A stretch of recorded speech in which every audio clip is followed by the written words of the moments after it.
tax levy allowable increases as a result of TID closures.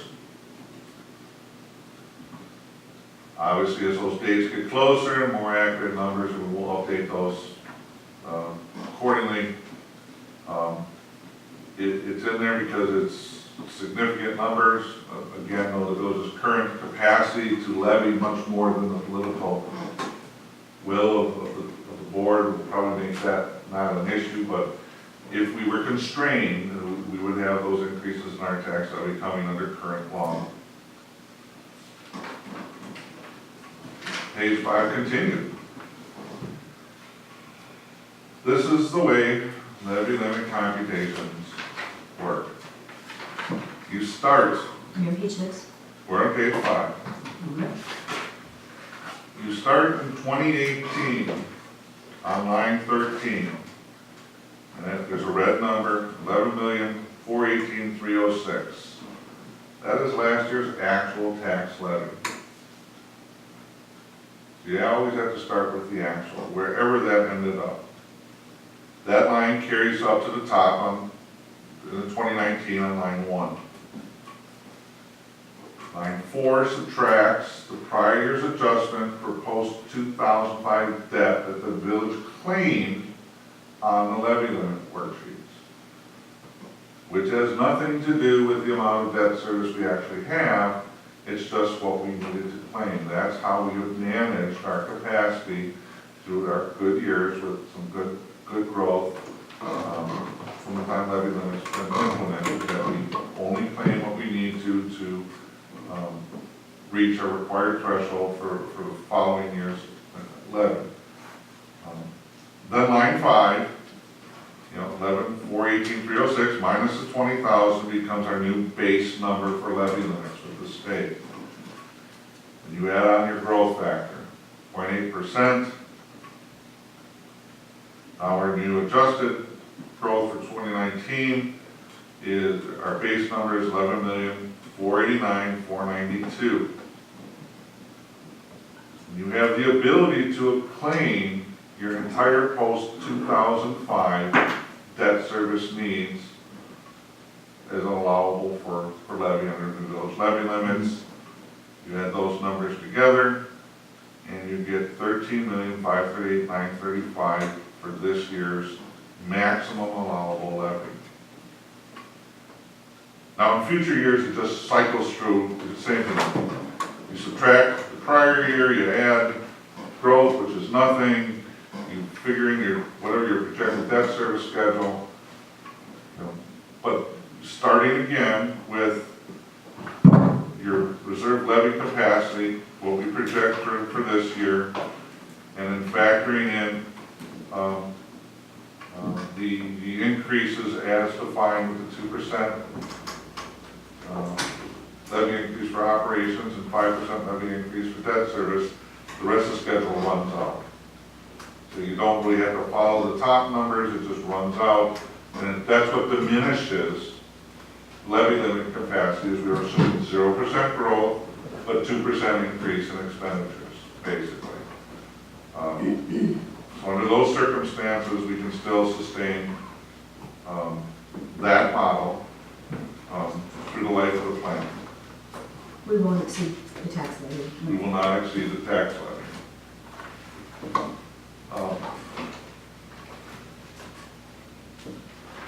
Page 6. It's a continuation of the same schedule, lines 13 through 15 are just repeats from the bottom of the previous page. But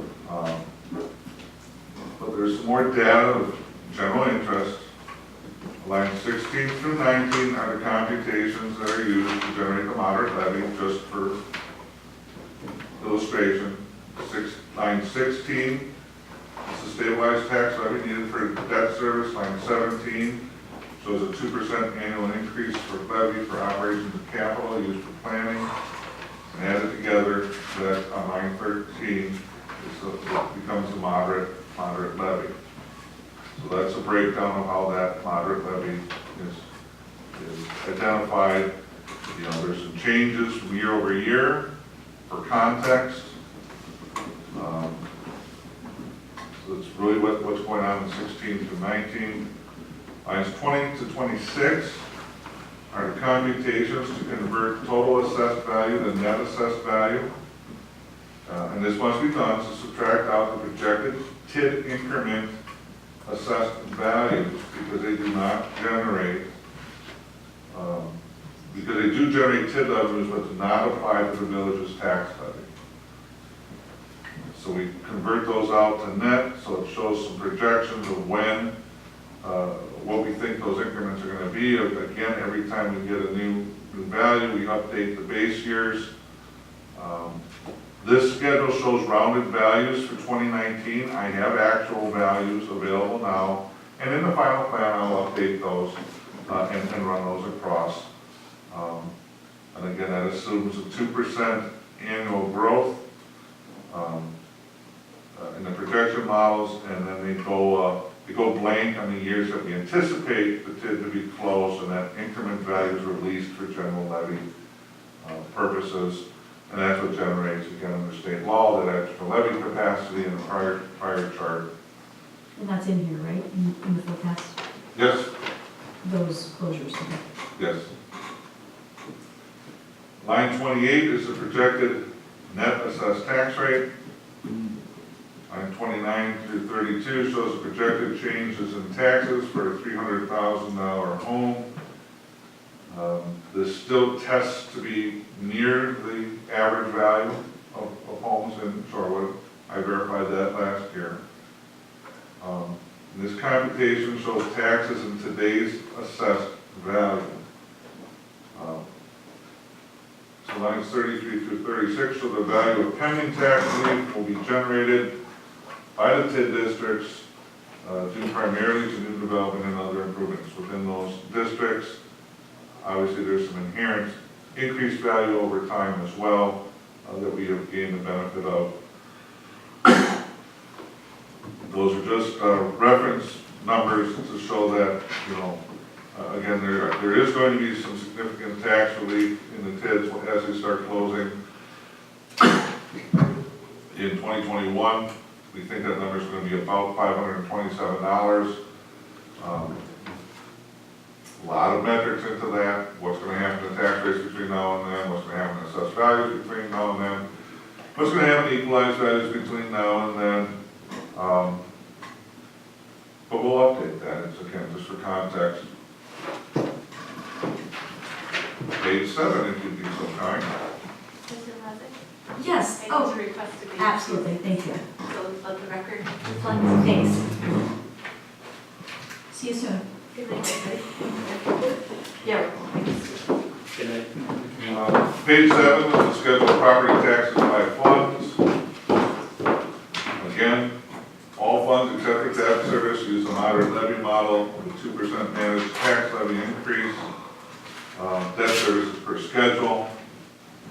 So again, this is showing tax levy, not expenditures that would be needed by funds under that model.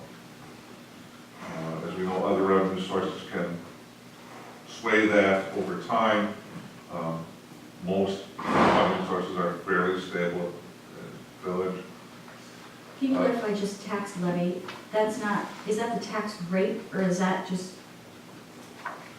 2% tax levy increase? Can you just clarify that? Right, 2% tax levy increases for operations and capital, 5% for debt service.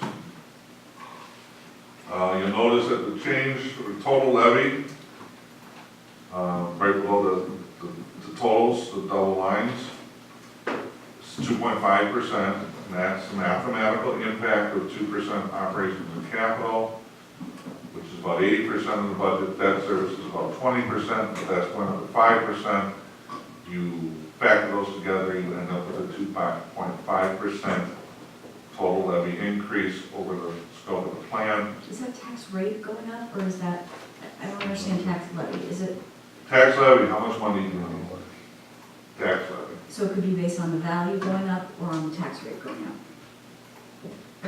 Tax levy is cash, it's not based on anything. How do you get that cash, a 2% increase in tax How much do levy? you need to pay the bills, less how much other revenues you got coming in, and the rest is tax levy. Which means what for the tax rate? Is it, if the value is the same, does it mean that the tax rate needs to go up 2%?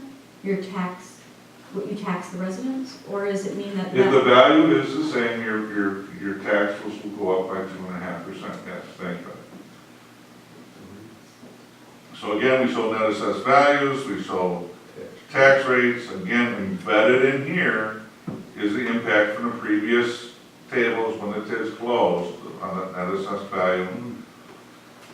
Then we get the estimated tax bill for $300,000 home is calculated by dividing the total village tax levy by the calculated residential units factor, It's tax levy. which is the current net assessed value divided by 300,000. Now we do that because we know assessed values are going to go up over time. So we come up with a hard number that we divide the net assessed value so that we're comparing apples to apples, and then we show the true impact of this on a similar home, even though a $300,000 home today might be worth 306 next year or 312 2 years from now. So that's why we do that. It's important to me because otherwise this tends to just zero out and shows no tax increases because your assumed rate of property appreciation is the same as your tax rate appreciation, therefore nothing ever changes. So that's just technical disclosure.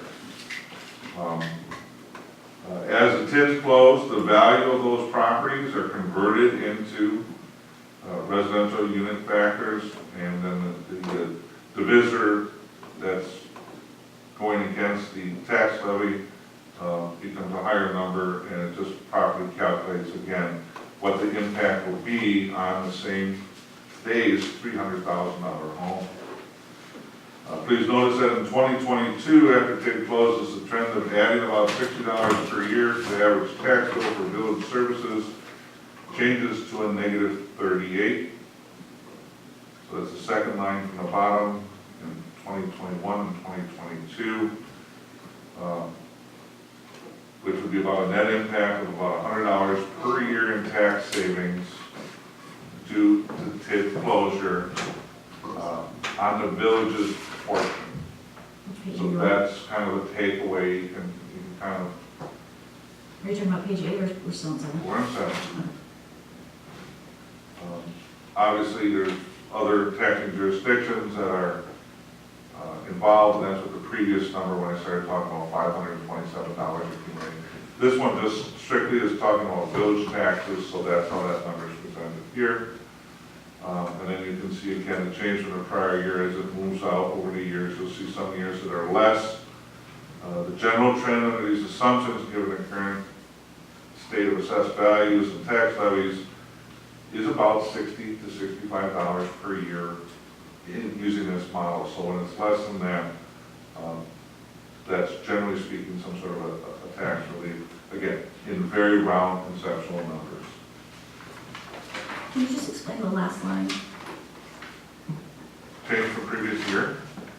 When the TIDs close in 2022, I'm sorry, but just explain, so it's proposing that our taxes will go down? Every household will have a reduction in taxes? Yes, so instead of a $60 increase, they'll have a $38 decline. So that's relatively speaking, $100 tax relief is on closing. On the village portion. That doesn't include MATC or MSD. That's from a previous table, And based on this plan, correct? based on the models in this plan, right? The amount of debt service, for all effective purposes, there's no bearing on this, because debt service is presumed to be capped at a specified rate. Obviously, in the long term, it has an impact, but for these calculations, it's not. So, that was page 7. Page 8. From a planning perspective, this schedule shows the cumulative budgetary funding gaps that would result under the moderate levy model. Sorry, I need to think of water.